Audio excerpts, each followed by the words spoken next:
Salut les amis, alors aujourd'hui j'étais en train de, pendant que je dessine, comme d'habitude, j'étais en train de me poser la question suivante, qui est de savoir quel était l'événement qui m'a le plus marqué dans ma vie de musicien professionnel. En fait, il y en a plusieurs des événements incroyables, comme par exemple d'aller faire une tournée en Polynésie, fin 96, début 97, comme j'en ai déjà parlé. Il y a eu aussi événement important d'avoir été arrangeur sur l'un des disques de Los Machucambos en 1995, le disque Muy Sentimental,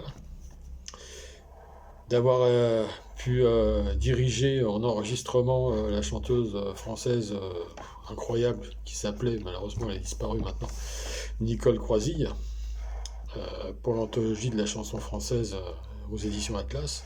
Ça aussi c'était en 95. Il y a eu aussi des moments comme par exemple, la première fois que j'ai entendu un de mes morceaux, une de mes compositions ou un morceau autre qu'on avait enregistré à la radio, je me souviens très bien, à Paris, on a une radio qui s'appelle FIP, qui est aussi dans la région. Je dis ça pour les amis en Amérique latine qui pourront voir cette vidéo. Et je vous fais voir mon dessin aussi. J'y suis. On voit pas grand chose pour l'instant, parce que c'est en train de se construire. Voilà, et donc la première fois, oui, sur FIP, que j'ai entendu un de mes morceaux, qui s'appelle toujours d'ailleurs Rio Dulce, sur le disque Misa Criolla de Los Del Sol, évidemment, mon groupe Los Del Sol. Ça, c'était un fait très très très important. Rio Dulce, Rio Amargo, voy por la vida cantando, etc. Rio Dulce, Rio Amargo. Je me souviens plus des paroles. Bon, enfin bon, peu importe. Et donc, d'avoir entendu ça à la radio, puis après d'autres radios et tout, c'était impressionnant. Il y a eu aussi des événements comme faire des enregistrements musicaux pour l'équipe du fils du commandant Cousteau, Jean-Michel Cousteau. Ça, c'était incroyable. La musique à l'image, où j'avais joué des instruments que j'avais inventés, je pense inventés en tout cas, avec des grands tubes de... J'en ai déjà parlé de ça, de 3 mètres de long, avec une encoche, pour faire un son qui ressemblait au cri des baleines. C'était hallucinant ça, on a passé des moments absolument hallucinants à faire ça en studio. Voilà, tout ça c'est des moments incroyables, mais c'est pas les moments, le summum du summum. Je cherche encore, enfin j'ai la réponse, mais je vous fais un peu languir, on va dire, pour ceux qui ont le courage d'écouter. Il y a aussi 11 tournées, je sais pas si vous vous rendez compte, 11 tournées, dont celle en Polynésie, mais il y en a eu d'autres. 11 tournées, des centaines de spectacles sur scène. En première partie notamment d'Herbert Léonard, mon ami Herbert Léonard, avec qui j'ai travaillé très longtemps. Voilà, ça c'est fait marquant incroyable, incroyable. Ou alors d'avoir pu chanter à l'Olympia de Paris évidemment, hein. Le seul, le vrai, l'unique. Ça c'est d'avoir été nominé aux Victoires de la musique en France, qui est quelque chose d'incroyable, même si Los Del Sol n'avait pas gagné, on a été quand même nominé. Voilà, et d'avoir à cette occasion donc chanté à l'Olympia.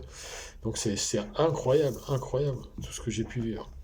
Mais sincèrement, je crois que l'événement le plus marquant, vraiment, bon je vais dessiner un peu, je vous dirai après. Bon voilà, c'est un petit teaser, mais je vais vous dire, Là, je suis en train de... C'est pas évident ce que je suis en train de faire, parce qu'en fait, voilà, alors je vous explique, je vous dirai après, hein, le fait le plus marquant.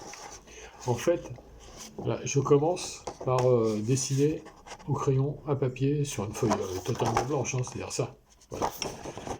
Et ensuite, une fois que c'est dessiné, je remplis avec les couleurs. Mais ça prend un temps fou. Par exemple, pour un dessin comme ça, en général, je mets à peu près 5 heures, mais pas d'un seul coup, hein. Je fais des bouts par épisode.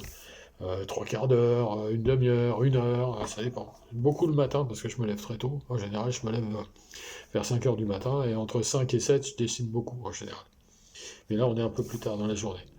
Alors donc, le fait marquant. Le plus grand fait marquant de ma carrière de musicien professionnel, ça a été quoi? Alors il y a eu aussi, je vous en rajoute un petit peu, il y a eu aussi d'avoir été le flûtiste de Huascar Amaro pendant quelques temps. Bon, ça n'a pas duré très longtemps, mais sur quelques mois. Voilà, ça c'est des souvenirs incroyables. À cette occasion d'avoir pu rencontrer sur scène en plus, en première partie de là où j'étais, c'est-à-dire avec Oscar Marot, on avait quand même Ijiapou, le groupe Ijiapou. Voilà, ce genre de truc. Donc c'est des faits ultra marquants pour moi. Alors, évidemment, il faut connaître Ijiapou, mais j'imagine que ceux qui écoutent cette vidéo, il y en a certains qui connaissent, évidemment, en Amérique latine notamment. Moi, je vais vous dire le fait le plus marquant. Vraiment de tous, de tous. Les tournées, les télés, les radios, les concerts à l'appel, etc., etc. Les interviews aussi, voilà, tout ça. Le plus marquant, c'est le jour où je me suis aperçu qu'il y avait le nom de mon groupe, c'est-à-dire Los Del Sol, dans un truc qui existe presque plus maintenant, mais qui existe encore parce que j'en ai vu. Eh bien, c'est les journaux télévisés. Pas télévisés, qu'est-ce que je raconte? Les journaux qui parlent de télévision, des programmes télé, voilà, c'est ça.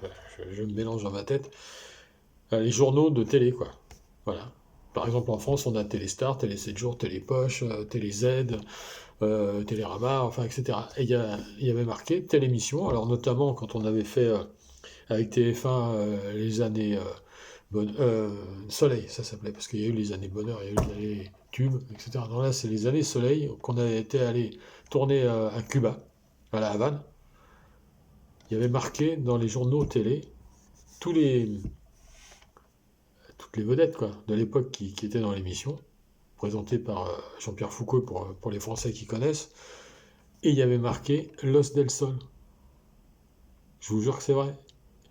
Et pareil pour des émissions sur France 2 avec Michel Drucker, par exemple, on a fait l'émission Faites la fête, pareil. Ou d'autres émissions sur Canal ou sur la chanson, ce genre d'émission, ou 40 degrés à l'ombre, tout ça, il y avait marqué Los del Sol.